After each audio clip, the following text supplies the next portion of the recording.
হাভিয়ার Cabrera জাতীয় দলের coach থাকছেন কি থাকছেন না এ নিয়ে চলছে নানা ধরনের আলোচনা। এই ব্যাপারে এখনো কোনো সিদ্ধান্ত নেয়নি বাংলাদেশ ফুটবল ফেডারেশন। তবে বাংলাদেশ ফুটবল ফেডারেশনের টেকনিক্যাল গ্রুপের পরিধি কিন্তু বাড়ছে। এই মাঠে 2013 সালে যিনি বাংলাদেশ দলের দায়িত্ব সামলেছিলেন তার কথা কি মনে আছে? লোডভিগ ডি ক্রুইফ, ডাচ ম্যানেজার, যার আন্ডারে 2013 থেকে 2016 সাল পর্যন্ত 3 দফা তিনি বাংলাদেশ জাতীয় দলকে সামলেছিলেন।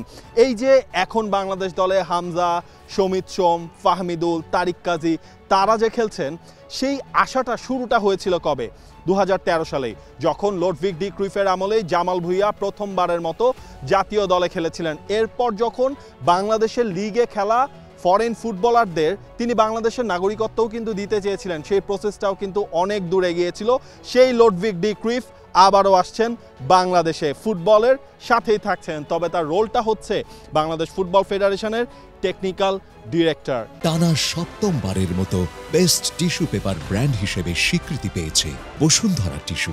ইউথ ম্যানেজমেন্ট প্রোগ্রাম পুরোটাই তার আন্ডারে থাকবে। সেই ডাচ কোচ তিনি বাংলাদেশের এইজ লেভেল ফুটবলের প্রতিটা স্টেপ নিয়ে তিনি তার প্ল্যানিং করবেন এবং সেই অনুযায়ী তার যেই মেথোডোলজি থাকবে সেই অনুযায়ী বাংলাদেশ দলটা চলবে। একই সাথে এই যে ইউথ লেভেলের ফুটবলে যেসব ফুটবলাররা খেলেন তাদের প্লেয়িং স্টাইল এবং তাদের যে ফিলসফি সেটা যেন বাংলাদেশ ন্যাশনাল টিমের সাথে মিলে যায়। অর্থাৎ ন্যাশনাল টিম যেই ধরনের প্লেয়িং স্টাইলে খেলবে, বাংলাদেশ ন্যাশনাল টিম যেই ধরনের মেথোডোলজিতে তারা ফুটবল মেথোডোলজি বা ফুটবল ফিলসফি তারা বিশ্বাস করবে, সেই কাজটা ইউথ লেভেলের স্টেজেও লোডভিগ ডি ক্রুইফ তিনি ছড়িয়ে দিতে চান। লোডভিগ ডি ক্রুইফের আমলেই আমরা দেখেছিলাম বাংলাদেশের ফুটবলের খেলার স্টাইলটা পরিবর্তন হয়েছিল। নেদারল্যান্ডস যেইভাবে খেলে প্রেসিং ফুটবল, সেই বাংলাদেশের ফুটবলাররা প্রেসিং ফুটবলটাও কিন্তু খেলা শুরু করেছিল সেই 2013 সালের আমল থেকেই। লোডভিগ ডি ক্রুইফ 2013 সালে এই মাঠে যখন বাংলাদেশ দলকে নিয়ে প্র্যাকটিস করাতেন 16 সাল পর্যন্ত, তখন তার সাথে আরও একজন অ্যাসিস্ট্যান্ট কোচ ছিলেন, তিনি হচ্ছেন রেনে কোস্টার। সেই রেনে কোস্টারও আসতে যাচ্ছেন এবার বাংলাদেশে। রেনে কোস্টার হবেন বাফুফের এলিট একাডেমির মূল কোচ বা হেড কোচ, যেটাকে আমরা বলতে পারি ডেভেলপমেন্ট কোচ হিসেবেই রেনে কোস্টারকে নিয়োগ দেয়া হচ্ছে। টেকনিক্যাল ডিরেক্টর হিসেবে লোডভিগ ডি ক্রুইফ যেসব প্ল্যানিং করবেন সেগুলো সেই এলিট ক্যাম্পের ফুটবলারদের সেই প্ল্যানিং মতো গড়ে তোলাই হবে, সেখানে রেনে কোস্টারের মূল কাজ। আরও কিন্তু কোচ নিয়োগ হচ্ছে, অর্থাৎ টেকনিক্যাল প্যানেলটা বড় হচ্ছে বাংলাদেশ ফুটবল ফেডারেশনের। বাংলাদেশের খেলা যখন থাকে তখন আমরা দেখি এক একটা ম্যাচের আগে যখন ক্যাম্প করেন এক একজন গোলকিপার কোচের নাম। বাংলাদেশ ফুটবল ফেডারেশন এবার বাইরে থেকে একজন পার্মানেন্ট গোলকিপার কোচ নিয়োগ দিতে যাচ্ছেন, যার কাজ হবে ন্যাশনাল টিমের যখন দরকার পড়বে তিনি ন্যাশনাল টিমের সাথে থাকবেন, এর বাইরে তিনি সেই ইউথ লেভেলের টিমগুলোকে নিয়ে পার্মানেন্টলি কাজ করবেন এবং একই সাথে বিএফএফ এলিট একাডেমিরও দেখভালটা তিনি করবেন।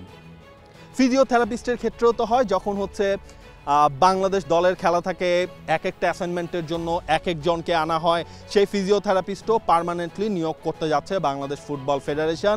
ফিটনেস ট্রেনার পোস্টেও কিন্তু বাংলাদেশ ফুটবল ফেডারেশন অর্থাৎ বাংলাদেশ জাতীয় দলে নতুন একটা নাম কিন্তু আমরা দেখতে পারবো। সেই জায়গায়ও পার্মানেন্টলি একজনকে নিয়োগ দেওয়ার কথা ভাবছে বাংলাদেশ ফুটবল ফেডারেশন। মেয়েদের ফুটবল অর্থাৎ নারী ফুটবল, সেই নারী ফুটবলেও ডেভেলপমেন্ট কোচ হিসেবে নিয়োগ পেতে যাচ্ছেন একজন, এবং সেই কোচের কাজ হবে বাংলাদেশের রুট লেভেলে যেসব নারী ফুটবল টুর্নামেন্ট হয়, যখন ওমেন্স লিগ হয়, নারী ফুটবল দলের পাইপলাইনটা স্ট্রং করা। তিনি নারী ফুটবল দলের হেড কোচ হচ্ছেন না, তিনি থাকবেন ডেভেলপমেন্ট কোচ হিসেবে সেই কাজটা করবেন। আর 2013 সালের মতোই লোডভিগ ডি ক্রুইফ এবং রেনে কোস্টার তারা জয়েন করছেন বাংলাদেশ ফুটবল ফেডারেশনে। একসাথে যেমন টেকনিক্যাল ডিরেক্টর হিসেবে তিনি সব কিছুই সামলাবেন, একই সাথে ন্যাশনাল টিমের হেড কোচ তাকেও কিন্তু তিনি বিভিন্ন দিক নির্দেশনা দিতে পারবেন।